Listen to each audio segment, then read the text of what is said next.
तीन बातें कहना चाहता हूँ। मुझे मेरे पास शब्द नहीं है शिवानी को परिभाषित करने के लिए। मैं तो बहुआयामी व्यक्तित्व कहूँगा शिवानी का। हम आजकल मीडिया के विद्यार्थियों को बताते हैं they should be multitaskers, multitasking होना चाहिए, लेकिन मल्टी टैलेंट ये मैं समझता हूँ कि बहुत ईश्वर की असीम कृपा है। और आपने और माता पिता को और बैंक को भी मैं बधाई देना चाहता हूँ कि आपने इसको प्रोत्साहित किया।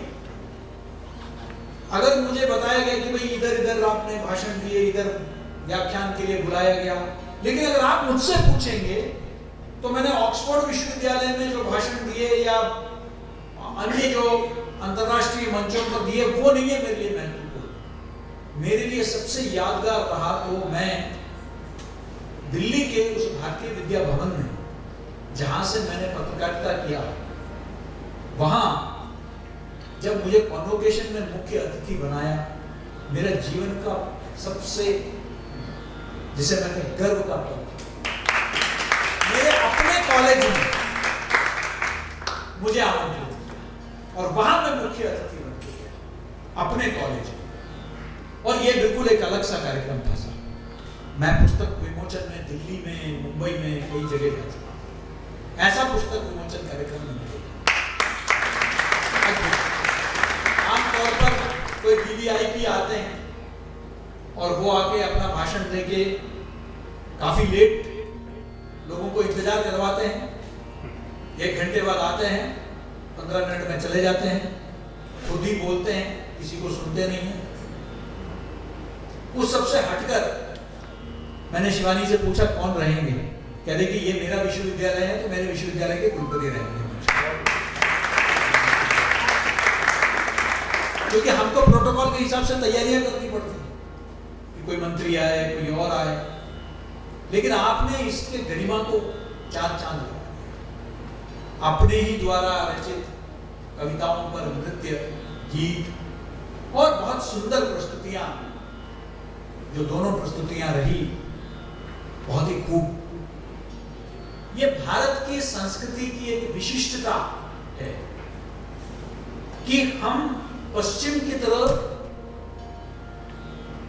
मनुष्य के स्वभाव को ब्लैक एंड व्हाइट में नहीं देखते। हमने ग्रे के लिए जरूर जो है स्थान दे रखा है। हमारे यहां कोई शुद्ध रूप से नायक और शुद्ध रूप से खलनायक नहीं होता है। हम जो हमारे पूजनीय हैं उनमें भी कमियां जो है हमारे घर घर में चर्चा होता है, वो हमारे लिए पूजनीय रहते हैं, लेकिन उनकी आलोचना करने में भी हम लोग कतराते हैं। यह हमारी विशिष्टता है। रावण भी महापंडित था, इसको हम मानने में कहीं भी जो है कोई संकोच नहीं करते। ये हमारा जिसे कहते हैं कि सांस्कृतिक धरोहर है, जहां मुझे कहते हुए कहीं कोई संकोच नहीं है कि कई बार परिवारों में भी चर्चा होती है तो कई बार जनमानस के स्तर पर अर्जुन से ज्यादा स्थान कर्ण को मिलता है। ये एक हकीकत है। विचार यह है कि क्या इस बाण से यह संभव हो पाएगा, इसे निश्चित ही मुझे पुनः लाना होगा। बाण छोड़ो भी, सागर के बाहर खड़े होकर सागर की भव्यता को मापा नहीं जा सकता है।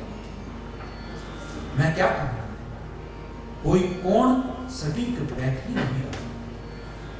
धनुष नीचे करो, मैंने धनुष नीचे किया। किस विघ्न में हो, तुम्हारे भीतर तो सदा ही धनुष बाण चलाने की आतुर इच्छा भरी रहती है।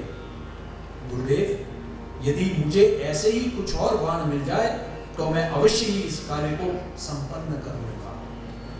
और बाण क्यों, तुम्हें एक ही बाण में सफलता मिल सकती है।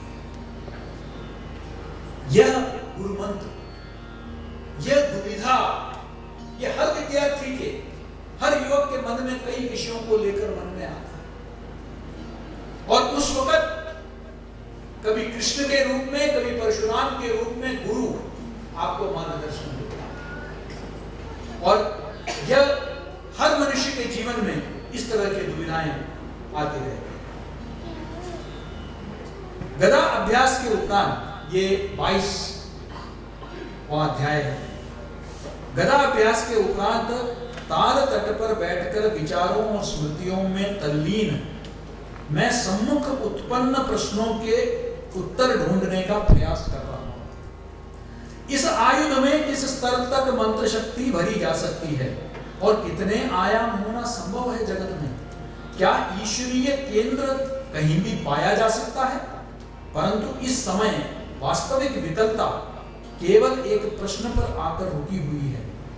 गुरुदेव श्री परशुराम ऐसे कौन से दृष्टिकोण से मुझे देख रहे हैं कि उन्हें अभी तक मुझसे उस विषय में कोई प्रश्न पूछने की आवश्यकता नहीं हुई।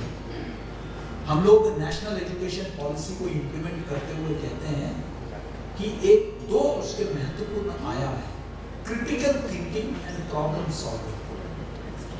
विद्यार्थियों के अंदर वो क्रिटिकल थिंकिंग, वो प्रश्न पूछने का जो एक वृत्ति है, उसको पैदा करना आवश्यक है।